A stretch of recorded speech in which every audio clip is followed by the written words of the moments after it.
What happens when the man who built the company from scratch walks into one of his own coffee shops and nobody knows who he is?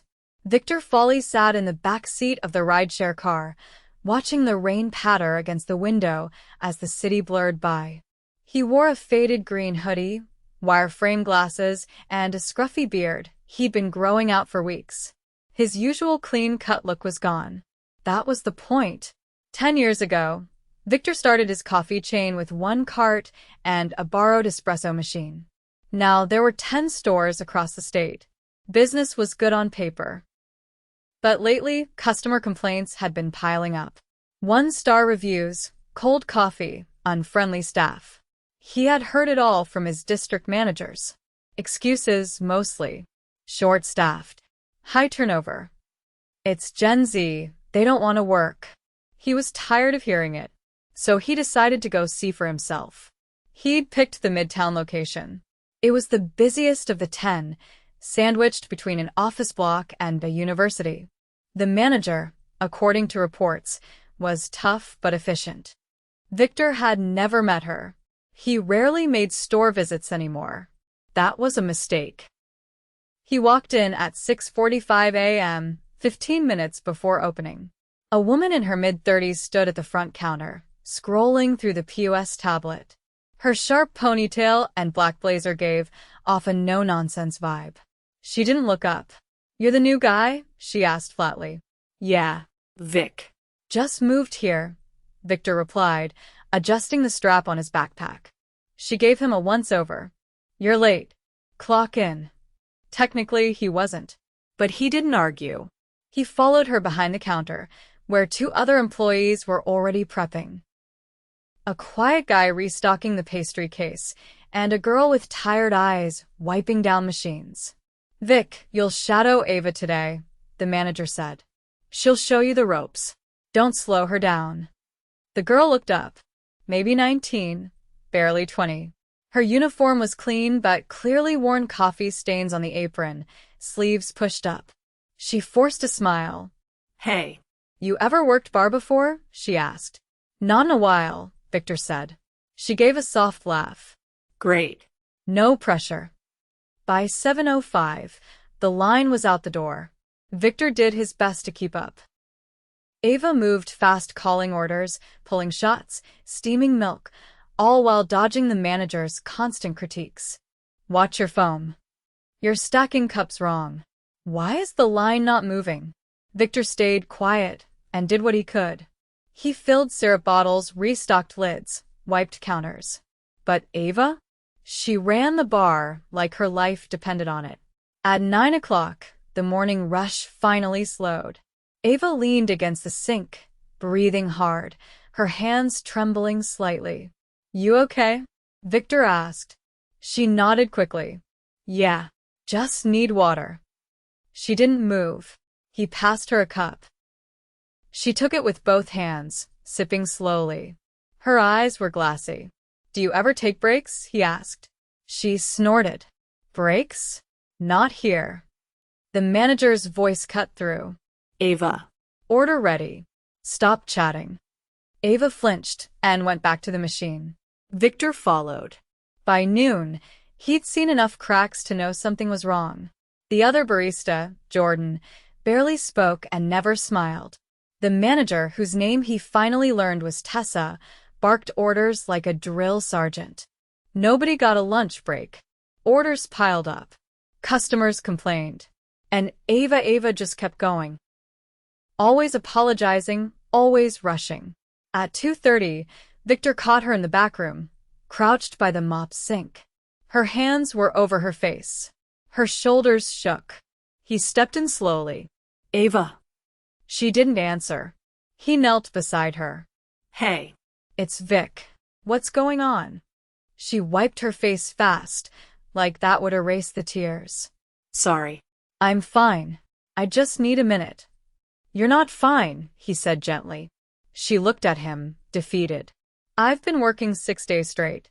I close, then open. Tessa says if I don't take the shifts, someone else will. I need the hours. My mom got laid off. I'm covering rent." Victor's jaw tensed. "You're doing all that?" And still showing up? I don't have another choice. He helped her up. You need a break. She shook her head. If Tessa sees me, I'll cover for you. She stared at him like she didn't believe it. Why would you do that? Because it's my damn company, he wanted to say. Instead, he said, You've been carrying this place all day. Go breathe. She hesitated, then nodded slowly and stepped outside. Victor walked back out front. Tessa was mid-lecture with Jordan. Where's Ava? She snapped when she saw Victor alone. She needed a break, he said. Tessa raised an eyebrow. We don't take random breaks around here. Victor stood his ground. She's been working non-stop. She earned it. She's not special. Victor stepped closer. You really think that? Tessa's eyes narrowed. You're a trainee. Know your place. Victor stared her down.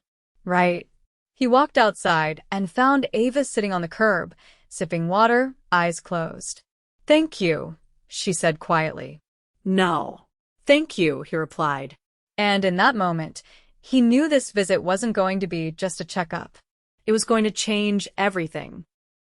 Victor returned inside just as a child knocked over a tray of napkins near the condiment counter. Two customers were arguing quietly over which drink belonged to whom. The printer behind the bar spat out a new slip every few seconds. It was chaos, but the kind that didn't scream. It just pressed down like weight on everyone's shoulders. He stepped behind the counter and started clearing the clutter. Jordan was at the register now, his movements robotic, barely making eye contact with customers.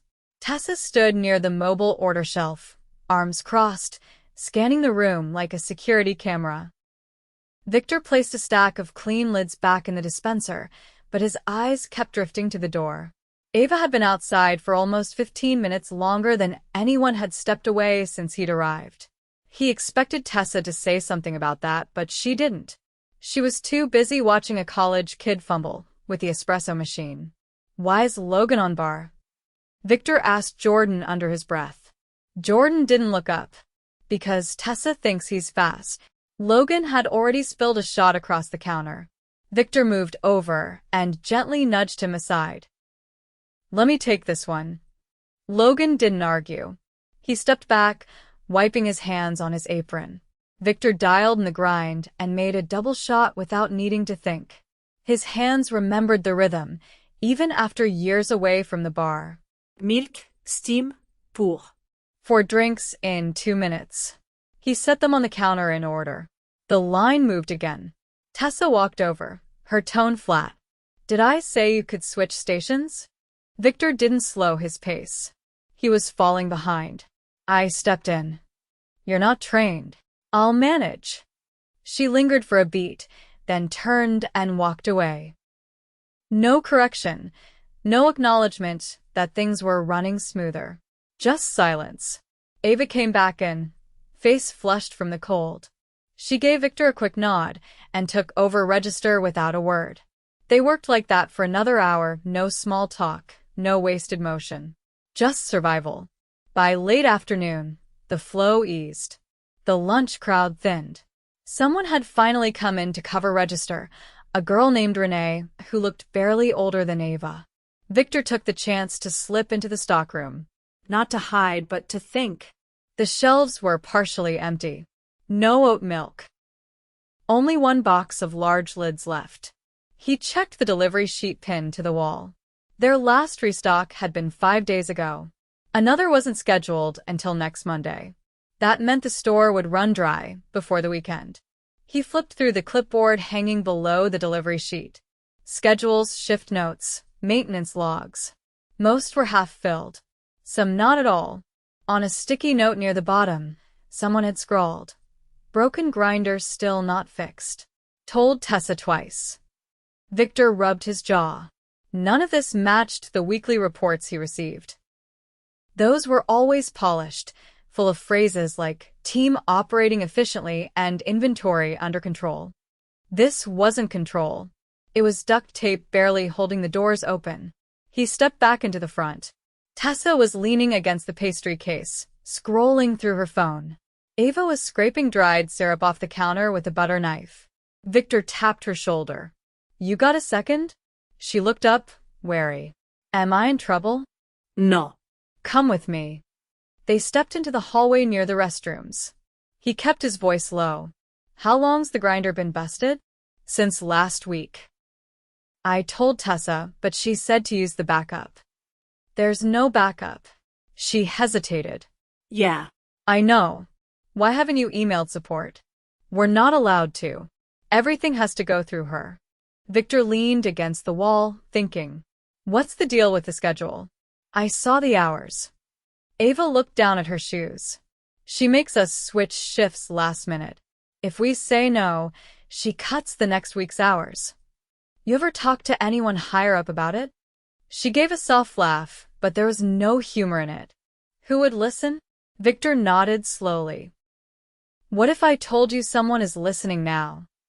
She narrowed her eyes, confused. What do you mean? He opened his mouth to answer, but just then, a crash came from the front. They rushed out. A customer had dropped a tray of drinks. Ice, milk, and coffee spread across the tile like a flood. Logan was frozen in place, wide-eyed. Tessa stood nearby, but made no move to help. Victor grabbed the mop and bucket. Ava grabbed towels. In less than 2 minutes, the mess was gone. The customer apologized profusely, offering to pay for the damage. Victor waved it off. Tessa waited until the customer left, then turned to Logan. That's the second time this week you've hesitated. If you can't handle pressure, maybe you're in the wrong job. Logan didn't argue. He just walked to the dish pit without a word. Victor followed. The kid stood at the sink, rinsing pitchers. His hands shook slightly. You all right? Victor asked. Logan nodded, eyes fixed on the sink. I just freeze sometimes. Not on purpose. You weren't trained for this kind of volume, were you? No. I was supposed to be part-time. After school. But now I'm covering closings. Victor exhaled through his nose. And no one asked if you were okay with that? Logan shook his head. Victor stepped out and found Ava near the fridge, reorganizing syrups. Does anyone here actually like working for Tessa? She didn't look up. We like each other. That's the only reason we stay. He watched her for a long moment, then turned and walked to the office. It was locked. He knocked. Tessa opened the door, still holding her phone. Yes. We need to talk. Make it quick. He stepped inside and closed the door. I've been here all day. I've watched how you treat your team. I've seen the broken equipment, the gaps in scheduling, the missed deliveries. Tessa didn't blink. We're understaffed. Everyone's dealing with that. You're not managing it. You're barely holding it together. And you're using fear to keep people quiet. Her jaw tightened. You're just a trainee. You don't know the full picture. He pulled the hoodie off his head and straightened his posture. Then he reached into his pocket and placed a small black wallet on the desk. Inside was a card with his full name and title. Tessa's expression didn't change immediately, but her fingers curled slightly around the edge of the desk. I'm the owner, and I've been watching how this location runs for the last 8 hours. I've seen enough. She swallowed hard. If you had concerns, you could have. I did. I asked questions. I read reports. They didn't match the reality. He let the silence stretch. You've been intimidating your team, ignoring maintenance issues, manipulating shift schedules, and pushing people past their limits. That ends today. She opened her mouth, but he cut her off. I'm not interested in excuses. You can step down now, or we'll handle it formally. Either way, you're done here. Tessa stared at him for a long moment, then slowly lowered her gaze. Fine. He stepped out into the front. The team looked up confused. He raised his voice just enough to be heard over the soft whir of the machines. Tessa's no longer with the company. I'll be here the rest of the week, and we'll be making some changes. You can speak freely now. I'm listening. No one spoke right away. Then Ava stepped forward. Does that mean we can get actual breaks? Yes, Victor said immediately. Jordan looked up from the register. And better scheduling? Starting tomorrow. Logan raised a cautious hand. Are you really the owner? I am. Ava exhaled. Not quite a laugh, not quite a sigh. Okay then. They all went back to work. But something had shifted. Victor rolled up his sleeves and took over the bar again. He wasn't done yet. Not even close. The next morning, Victor arrived before dawn. The store was dark, the street outside still damp from the night's drizzle. He unlocked the door using the override code only corporate had access to. He didn't wait for anyone else to show up. He just walked in, turned on the lights, and stood for a long moment behind the bar, staring at the machines. The steam wand hissed faintly as it heated up. The air smelled like burnt grounds and almond syrup. He pulled open the till and counted the register. Everything matched. The routine wasn't the problem, it was who had been running it. By 6, Ava came in. Her eyes flicked toward the door, then toward the bar. When she saw Victor already pulling shots, she paused. You're early, she said. So are you. She gave a tight nod and hung her coat on the hook behind the office door. No one else had arrived yet, but she didn't ask where Tessa was. She didn't need to. Victor handed her a freshly pulled espresso. I ran the grinder calibration, he said. It was off by a full notch. She took the cup, sipped, and raised an eyebrow. Tastes way better. He pulled a whiteboard out from behind the fridge and placed it on the prep counter. Today's plan. She leaned in, reading quickly. Rotate bar shifts every 90 minutes. 2 people on bar during peak. Register floats to bar when queue exceeds 6. Micro breaks scheduled in. You wrote this yourself? She asked. I did. Her eyes lingered on the last line. Employee suggestions welcome, leave a note. She looked at him. You're really doing this? I said I would. By 6:30, Jordan and Logan had arrived. Renee came in 10 minutes later, rubbing sleep from her eyes. There was no manager barking orders now. Just Victor, handing out assignments with calm precision. Jordan was first to speak once the new shifts were posted. So we're rotating now. That's right, Victor said. No one stays stuck on bar all day. Logan glanced at the whiteboard. We're actually getting breaks? They're staggered. 10 minutes every 3 hours. If we fall behind, we adjust. Renee pointed at the bottom of the board. What's this shadow roll? Someone floats. Helps wherever the pressure builds. Stock, wipe, refill, whatever's needed. And who's doing that? She asked. I am, Victor said. They looked at him for a second, not with disbelief, but with caution. The kind that came from months of promises never kept. The first rush came just before 7. Office workers, students, a couple of delivery drivers. Victor moved between the bar and the mobile order shelf, reading tickets out loud, double-checking labels. Bar moved faster with Ava and Logan switching off. Jordan eased up at register when he didn't have to run solo. Renee handled pastries and pickups with quiet efficiency. By 8:30, there was a lull. Not silence, but enough space to breathe. Victor stepped into the back room and pulled out a clipboard marked maintenance. He wrote down the broken grinder and flagged 2 other machines for checkup. Then he opened his phone and called HQ directly. Midtown's equipment needs servicing, he said. No, not next week. This week. I'll be here. Send someone in. When he came back out, Ava was sipping water near the fridge. She didn't say anything, but he noticed the way her shoulders weren't as tense as yesterday. Logan tapped him on the arm. Hey, do you know if we're still short this weekend? Victor checked the schedule. Saturday's wide open. We'll need a second closer. I can take that. Just. Not both shifts.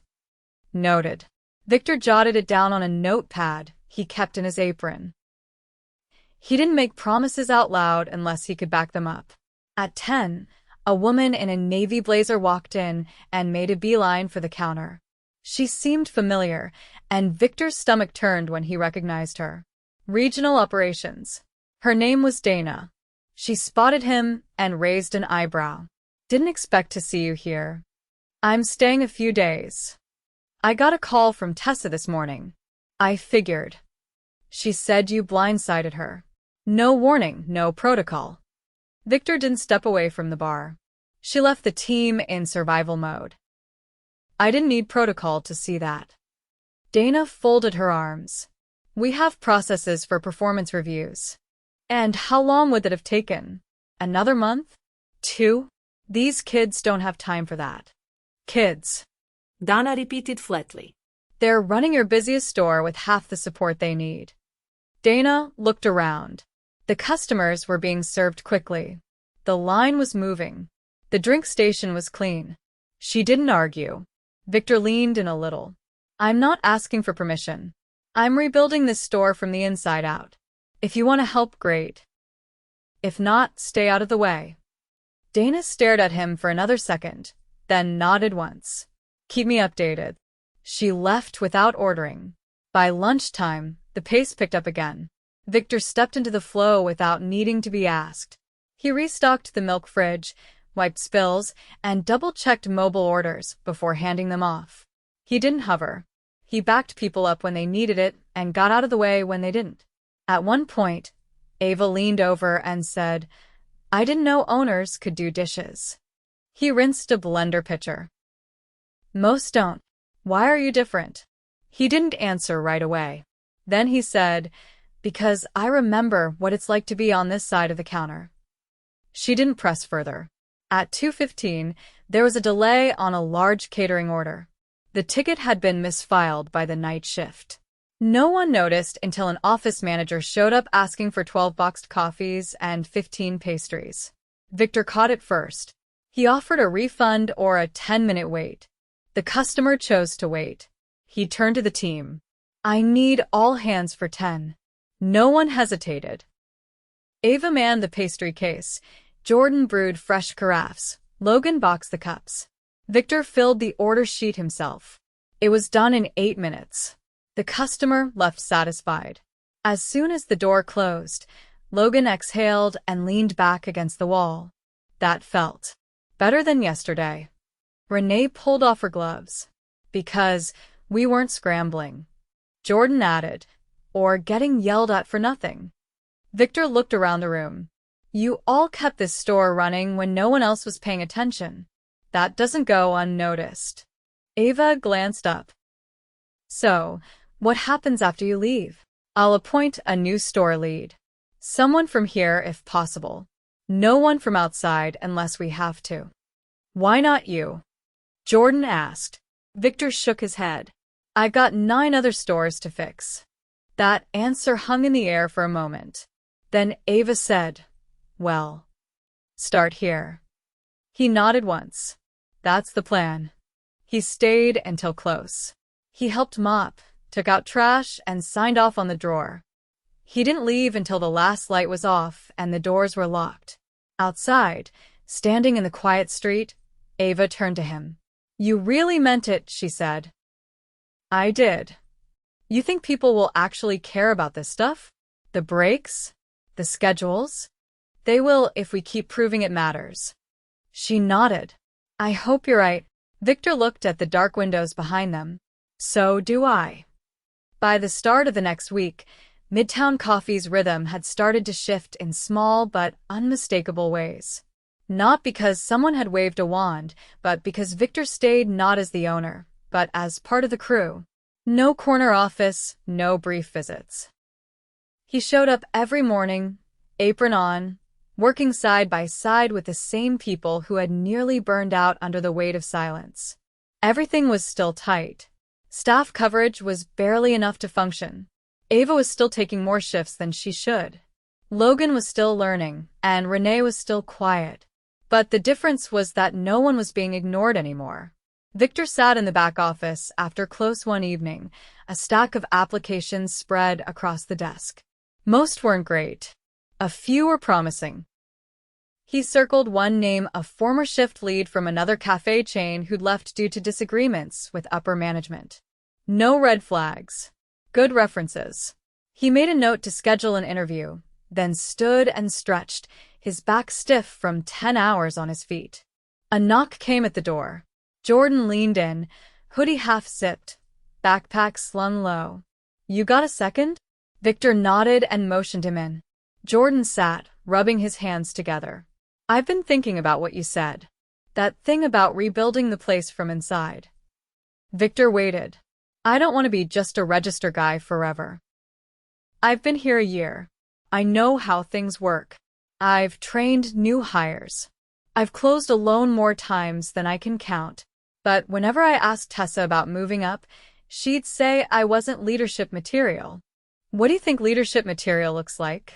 Jordan looked down for a moment, then said, "Someone who notices when people are drowning and does something." Victor leaned back, arms crossed. "All right. You want to learn? You'll shadow me for a week. We'll start small, opening checklists, inventory. Then you'll run a shift with backup." Jordan's eyebrows lifted. "Seriously? You earned the shot. Let's see what you do with it."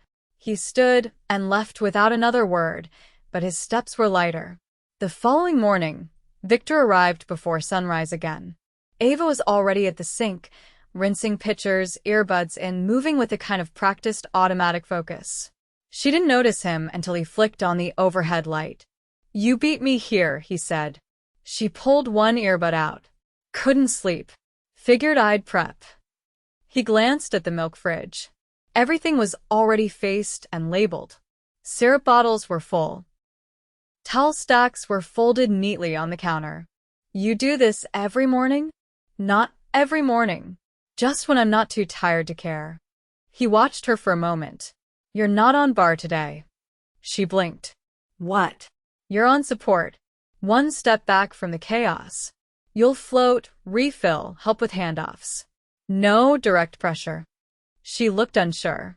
"Is that because of what happened last week?" No. "It's because I want you to last more than another month here. You don't have to prove anything right now. We're pacing this better." She nodded, slowly. "That's new." It should have never been old. By late morning, the difference was visible. Ava moved between stations with ease, offering help where needed without the adrenaline-fueled urgency that had once defined her every movement. Jordan stood beside Victor, clipboard in hand, checking off order counts and noting what was running low. Logan handled bar with more confidence, making steady eye contact with customers and checking labels twice. At noon, a man wearing a gray windbreaker and a faded hat walked in, carrying a small box. He asked for Victor. Ava pointed toward the back, and Victor came out a moment later, wiping his hands on a towel. "You're the new hire?" the man asked. "I'm the owner," Victor replied.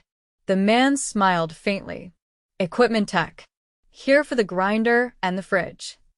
Victor led him to the back and returned to the floor. The moment the grinder started getting dismantled, the noise filled the kitchen, but no one flinched. It was just another thing getting fixed finally. At 3, during a lull, Ava sat on the low step near the back hallway, sipping water, arms resting on her knees. Victor sat beside her, stretching out his legs. "How's the new setup feel?" he asked.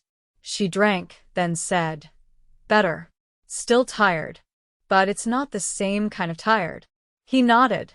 "I've been thinking," she continued. "If I had someone to train me right when I started, I probably wouldn't have burned out so fast." "What do you wish they taught you?" "How to say no. How to pace. That it's okay to ask for help without being labeled a problem." Victor looked at her. "You want to help train the next hires?" She blinked. "Me? You've seen the worst of it and kept going. That makes you qualified." She didn't answer right away.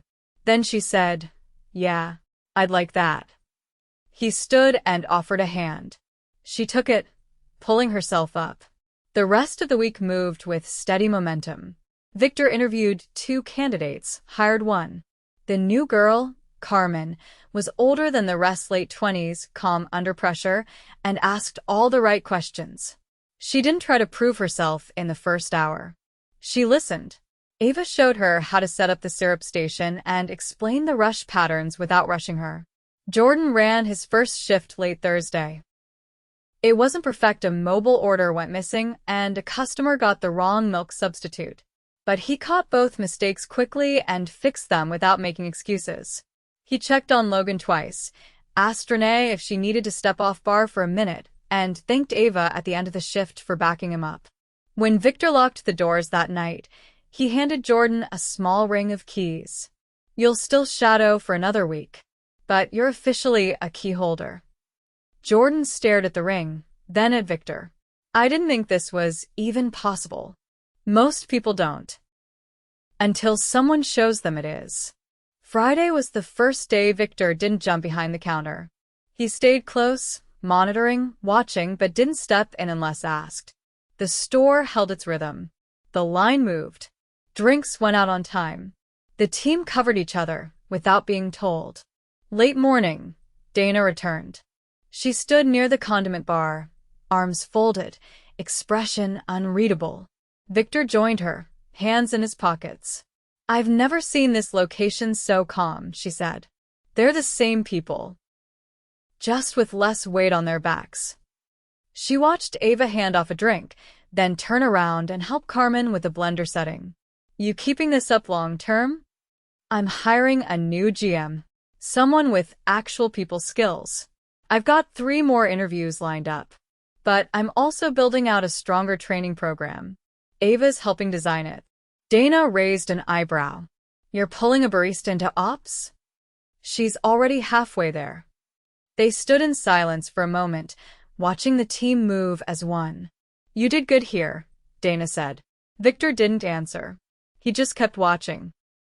That night, he gathered the team after close. No speeches, no fanfare. Just a few simple words. "You've held this place together longer than anyone realized. I should have seen it sooner. That's on me. But going forward, you won't be invisible. You'll be heard. You'll be backed up. And if anyone above you forgets that, you come to me." No one clapped. No one needed to. They nodded, tired but steady. Victor stepped outside last. The streetlights buzzed faintly. The city moved around him, unaware of what had changed inside that small storefront. He looked back once. Midtown coffee wasn't perfect, but it was healing. Not from a single gesture, but from people finally being seen.